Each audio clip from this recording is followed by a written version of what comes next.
My in-laws ignored me while I was pregnant and covered in vomit. Then they made me sleep on the floor. Am I the a-hole for refusing to visit my mother-in-law ever again after the way she and my sister-in-law treated me?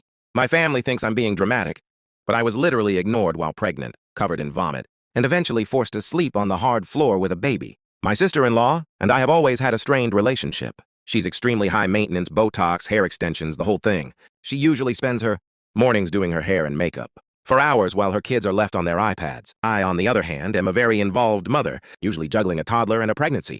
Last Christmas, the nightmare began. My entire family caught a terrible stomach flu. At 3 a.m., I was in the bathroom, nursing my sick 2-year-old who was puking all over me. I was exhausted and covered in vomit. Sil walked in, looked at me with pure disgust, and instead of asking if I needed help, she just said, I need to use the bathroom. She forced me to get up and leave while I was still trying to clean up my sick child. The next morning, it got even worse. I was big-time pregnant, feeling nauseous myself, and desperate to wash the dried vomit out of my hair. I waited outside the bathroom for 30 minutes, but CL was inside curling her hair. When I finally asked if she was almost finished, she just huffed and told me to walk all the way across the house to use her mother's bathroom. I was standing there in one of my husband's white undershirt. No pants, no bra, because all my other clothes were soaked in puke. I told her my shower stuff was right behind her in the cabinet, and she just rolled her eyes, barely moving an inch. She had zero empathy for a pregnant woman in a crisis. This year, we tried to be the bigger people. We even gave up the only decent guest bedroom to her and her kids so they could be comfortable.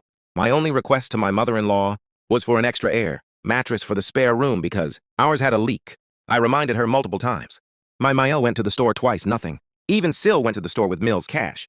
And despite me asking her directly to look for a twin mattress, she came back empty-handed. They both completely ignored my request until it was Christmas Eve and every store was closed. Because of their forgetfulness, I ended up sleeping on the hard floor with a 6-month-old baby because all 4 of us couldn't fit on one queen air bed. They literally watched me, a mother with a small infant, settle down on the floor and didn't offer a single solution. When another relative asked how we slept and I admitted I was on the floor, the room went silent. Mill and Sil just got quiet and awkward. Now I'm being told I'm breaking the family apart because I'm done with these trips. Am I being dramatic for setting this boundary? Is it a basic social norm to make sure your guests, especially a mother with a baby, don't have to sleep on the floor? Or was this a calculated move to show me where I stand in this family? Let me know your thoughts in the comments.